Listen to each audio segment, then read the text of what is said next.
کہتے ہیں عبد الزوجہ یعنی زوجہ کا غلام، عبد الدرہم درہم کا، ہاں کہ اس کو مال سے محبت ہے، یہ اسی کی بندگی میں لگا ہوا ہے. تو اس طرح شیطان کی بھی بندگی ہے. آپ سچ مچ تو آپ مال کی یا بیوی کی عبادت نہیں کر، اس کے آگے آپ ماتھا ٹیک رہے ہیں، سجدہ کر رہے ہیں، ہاں، لیکن اس کی تابع داری کرنی، ہر حال میں اس کی فرما برداری کرنی. یہ دیکھیں شاید کال کر رہی ہیں.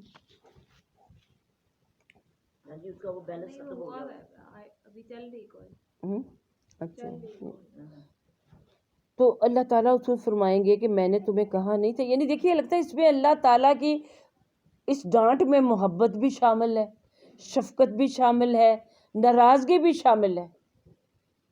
آپ کا بچہ آپ کے کہنے کے باوجود غلط کام جب کر لیتا ہے تو آپ اس کو ڈانٹ بھی لیتے ہیں، وہ ڈانٹ میں ایک حسرت ہوتی ہے کہ بیٹا میں نے تمہیں کہا نہیں تھا کہ تم یہ نہ کرو،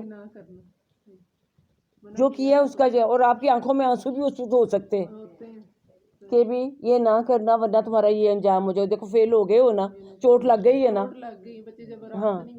ہاں تو اللہ تعالیٰ کا لگتا کہ ایسا ہی مشفقانہ ڈانٹ ہے یہ کہ میں تمہیں کہا نہیں تھا کہ شیطان کی بندگی نہ کرنا، وہ تمہارا کھلا دشمن ہے. وَأَنِ اعْبُدُونِی، اور یہ کہ تم میری عبادت کرنا، کہ بندگی کے لائق صرف اللہ ہی کی ذات ہے. ھذا صراط مستقیم، اور یہی سیدھا راستہ ہے کہ تم میری بندگی کرو گے تو گویا تم سیدھے راستے پر چل رہے ہوگے، ورنہ تم شیطان کی بندگی یعنی یا رحمان کی بندگی ہے یا شیطان کی، دو ہی راستے ہیں نا. یا اس پہ اللہ کی نہیں کریں گے تو کس کی کرتے ہیں؟ شیطان کی کر رہے ہوتے نا. ہم اپنا سوچ لیں، جب اللہ کی ایک بات نہیں مان رہے ہوتے تو اس کے برعکس ہم کس کی کر رہے ہوتے؟ اگر وہ غلط کام کر رہے ہیں تو ظاہر شیطان کی پسند کا کام کر رہے ہیں. اگر وہ نہیں کر رہے تو وہ کر رہے ہیں، کوئی بیچ بھی راہ تو نہیں ہوتی نا. تو یا اب آپ پردہ کر رہے ہیں یا نہیں کر رہے، دونوں چیزیں ہیں نا، دونوں چیزیں. وہ کر رہے تو اللہ کی بندگی ہے، وہ کر رہے تو شیطان کی بندگی. تو اور شیطان کی بندگی یہ نہیں کہ اس کا کوئی آپ نے بت بنا کے رکھا ہوا، یہ تصور میں ہی اس کے آپ سجدے کر رہے ہیں یا اس سے دعائیں مانگ رہے ہیں. لیکن اس تنبیہ کے باوجود وَلَقَدْ أَضَلَّ مِنْكُمْ جِبِلًّا كَثِيرًا، اس نے تم میں سے بہت سی مخلوق کو گمراہ کر دیا. یعنی سب سمجھانے کے باوجود شیطان کامیاب ہو گیا تمہیں، تمہاری بہت بڑی تعداد کو بہکانے میں. اس نے کہا تھا نا، اللہ سے بھی چیلنج دے کے آیا تھا کہ تیرے جو خالص بندے ان کے اوپر میرا زور نہیں چلے گا، ورنہ میں تو ان کے صراط مستقیم پہ گھات لگا کے بیٹھوں گا، آگے سے پیچھے سے دائیں سے بائیں سے ہر طرف اس کو گھیروں گا. اس کو تو چیلنج کر کے آیا ہوا. تو اللہ تعالیٰ وہی کہہ رہے کہ تمہیں میں نے آگاہ کیا، تو نے میری نہیں مانی، اور شیطان تم میں سے بہت بڑی تعداد کو، مخلوق کو، یہ جو ہے نا لفظ جبلن، یہ عربی میں کہا جاتا ہے پیدا کرنے کو، یعنی جیسے خلق تخلیق کرنا. ہاں تو یعنی یہ جبلن کثیرہ کہ بہت بڑی مخلوق کو، مخلوق میری پیدا کی ہوئی، اور اس کو وہ یعنی بہت، یا پھر انسانوں کے بڑے گروہ کو جبلہ، اس لیے کوئی جبل کا بھی اس میں مفہوم آ جاتا ہے، پہاڑ والا بہت بڑا، کہ ہاں کہ بہت بڑی مخلوق کو وہ گمراہ کرنے میں کامیاب ہو گیا. یعنی میری ہدایت کے باوجود ماں باپ بچے کو اچھی ہدایات دے رہے ہیں، لیکن دوست بہکا کے لے جاتے ہیں. اس وقت یاد نہیں آتا کہ ماں باپ نے کیا کہا تھا یا ان کو میں منہ کیسے دکھاؤں گا. وہ دوست بھی جو ہوتے ہیں وہ شیطان ہی کے چیلے بن کے آ جاتے ہیں. افلم تکونوا تعقلون، تو کیا تم عقل سے کام نہیں لیتے؟ یعنی تمہیں عقل دی ہوئی تھی، تم عقل سے کام لیتے کہ میں کس کے پیچھے چل رہا ہوں، کس کو خوش کرنے والے کام کر رہا ہوں. اب دیکھیں یہی نا کہ جس طرح آدم علیہ السلام سے اللہ تعالیٰ نے کہا تھا کہ میں تمہارا اولاد میں سے بڑا حصہ آگ میں جائے گا.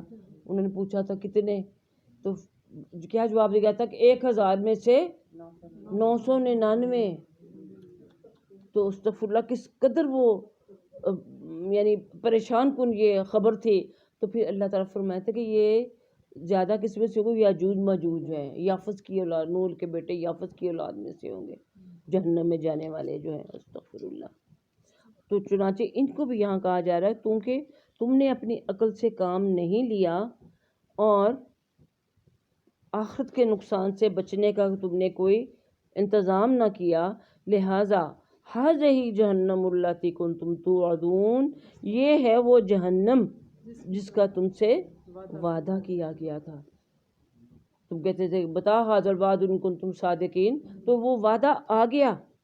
توعدون جس کا تم سے وعدہ کیا جاتا تھا کہ وہ یہ کام ہو کے رہنا ہے.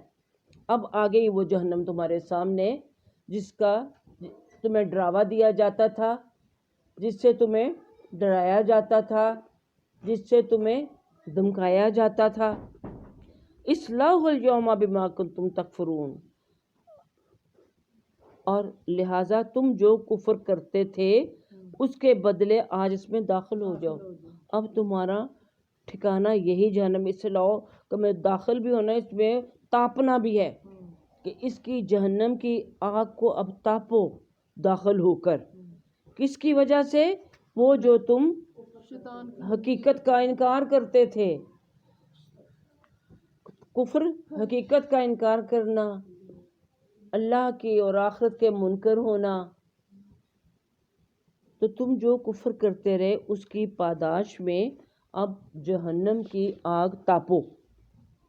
اور الیوم نختم علی افواہہم وتکلمنا ایدیہم وتشہد ارجلہم بما کانوا یکسبون، آج ہم ان کے منہ پر مہر لگا دیں گے اور ہم سے ان کے ہاتھ بولیں گے اور ان کے پاؤں گواہی دیں گے جو وہ کرتے تھے.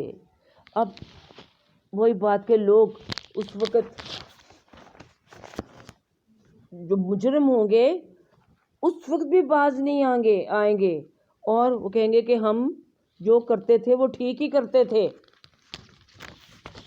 کچھ کہنا چاہیں گے، بولیں گے. بہت آپ نے پڑھا ہے. تو ہاں، اللہ تعالیٰ پھر ایسے لوگوں سے ان سے پھر وہ پوچھا جائے گا.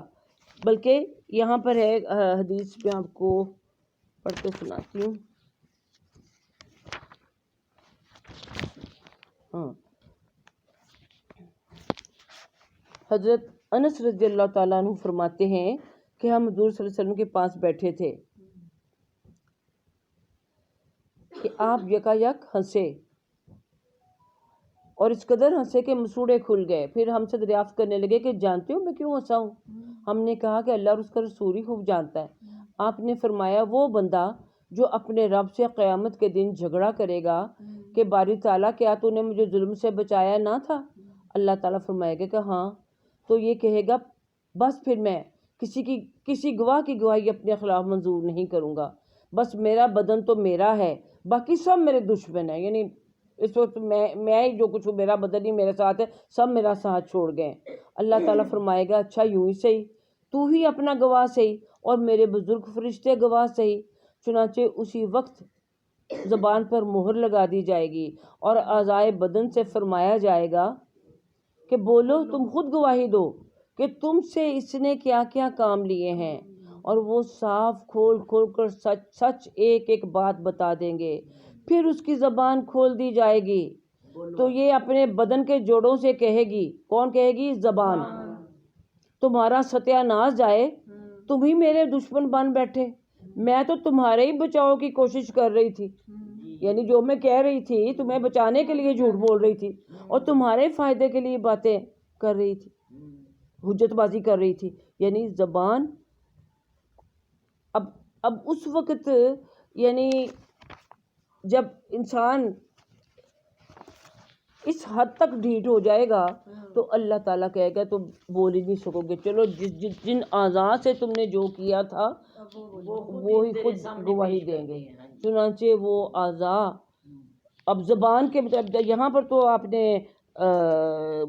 ہاتھ پاؤں کے پڑھا کہ ہاتھوں سے انسان دیتا لیتا ہے، غلط کام کرتا ہے، مارتا ہے، اس کو کوئی رشوت لینی، کوئی سود دینا، جو بھی کام ہاتھوں سے ہوتے ہیں، کوئی پاؤں سے چل کے جاتا ہے گناہ کے کام کرنے کے لیے۔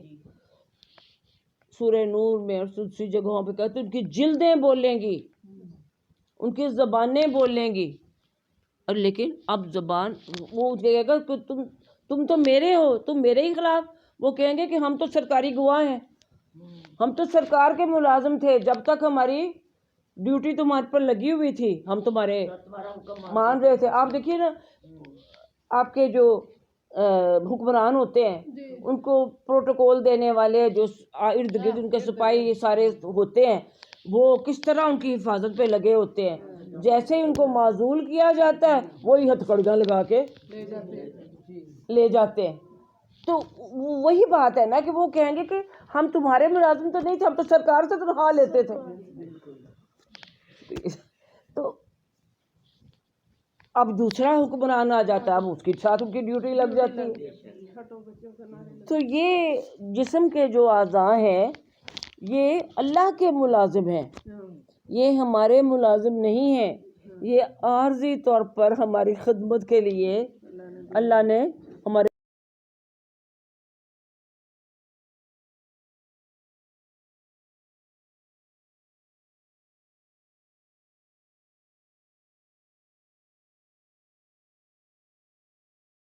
ساتھ لگائے ہوئے ہیں، اور اس وقت جب گواہیوں کی ضرورت پڑے گی تو ان کی گواہیاں ہی لی جائیں گی۔ دیکھیے، اور کس قدر برا لگتا ہے کہ اب سوچیں ذرا کہ جب ہمارا ہی بچہ، فرض کریں بعض اوقات بچے چھوٹے تو ماں باپ کو کوئی جھوٹی بات کیا مبالغے کی کر رہے ہیں مہمانوں کے سامنے، بچہ نہیں یہ ماما یوں تو نہیں، یوں ہوا تھا، ہاں آپ نے کہا تھا، تو آپ گھوریں بھی اس کو، تو آپ غصے سے کیوں دیکھ رہی اور پھر مزید غصے سے، تو پھر آپ کس طرح کھسیانی ہنسی کے ساتھ اس کو چپ کراتی ہیں اور بعد میں اچھی طرح شامت اس کی آتی ہے۔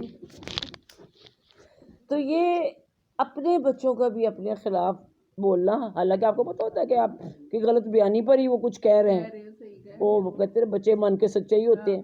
تو جو اپنے ہی اعضاء ہمارے خلاف گواہی دیں، ہاں کہ ہم تمہارے ملازم تھے ہی نہیں، جہاں تم وقتی طور پہ جو تمہاری ڈیوٹی لگائی گئی تھی، جہاں تم کہتے تھے ہم چل کے چلے جاتے تھے، جو تم ہاتھوں سے کرتے تھے ہم کرتے چلے جاتے تھے، جو تم بولنا چاہتے تھے ہم بول جاتے تھے۔ اور ہماری جلدیں جو ہیں ان کے اوپر تو باقاعدہ ریکارڈنگ ہو رہی ہے، ہماری آوازوں کی بھی اور ہماری تصویروں کی بھی۔ تو جب ہر چیز اب ہر جگہ آپ دیکھتے ہیں کہ کیمرے لگے ہوئے ہیں، کیمرے کی آنکھ دیکھ رہی ہوتی ہے، یا پھر آپ دیکھیں یہ جو ڈرون کیمرے ہوتے ہیں، وہ اب یہ جو ایرانی جنرل مارا گیا ہے ان کے ذریعے ان کو وہ جو ان کے ٹھکانوں کا ان کی جگہوں کا نشانے پہ جا مارتے ہیں، ان کو کچھ بھی کرنا نہیں پڑا، ہاں دور بیٹھے ہاں جی۔ اڑا کے پرے کیا۔ تو اب اس سے تصور کیجئے کہ اللہ تعالیٰ کی جو نگاہ ہے، اللہ تعالیٰ کے جو کیمرے ہیں وہ کہاں اس کی وہ کہاں کہاں ہے، اور کیا ہم اللہ کی گرفت سے نکل سکتے ہیں؟ تو یہ ہمارے ساتھ ہمارے اعضاء ہیں، یہ کیمرے ہی تو ہیں، یہ ہماری ایک ایک چیز جو ہے اس کو وہ مطلب ریکارڈنگ ہو رہی ہے ان کی۔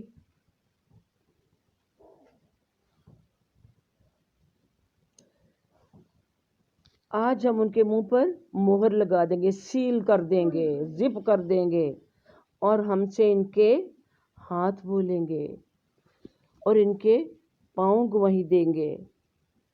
اور یہ مطلب یہ بھی آتا ہے نا جس میں وہ کہیں گے کہ تمہارے آرام کے لیے تو میں نے سب کچھ کیا تھا، تم میرے ہی خلاف بول رہے ہو، تم کیسے بول پڑے آج؟ تو کہے کہ جس خدا نے ہر چیز کو بولنے کی صلاحیت دی ہے اسی نے ہمیں بھی یہ قوت گویائی جو ہے وہ دی ہے. وَلَوْ نَشَاءُ اور اگر ہم چاہیں تو لَطَمَسْنَا عَلَىٰ أَعْيُنِهِمْ تو ہم ان کی آنکھیں ملیا میٹ کر دیں. ان کی آنکھیں تماسا کہتے ہیں مٹ جانے کو. ظَنَّجُومُ طُمِسَتْ جب سارے ہیں بے نور ہو جائیں گے، مٹ جائیں گے، ختم ہو جائیں گے. اب آنکھیں کا نشان بھی باقی نہ رہے. اگر ہم چاہیں انہیں نہیں کہ بینائی واپس لے جائیں بلکہ آنکھوں کو بھی لے جائیں تو ہم ایسا کر سکتے ہیں. فَاسْتَبِقُوا الصِّرَاطَ فَأَنَّىٰ يُبْصِرُونَ پھر وہ راستے کی طرف سبقت کرنا چاہیں گے، یعنی راستے میں آگے بڑھنا چاہیں گے کہ راستہ طے کر لیں.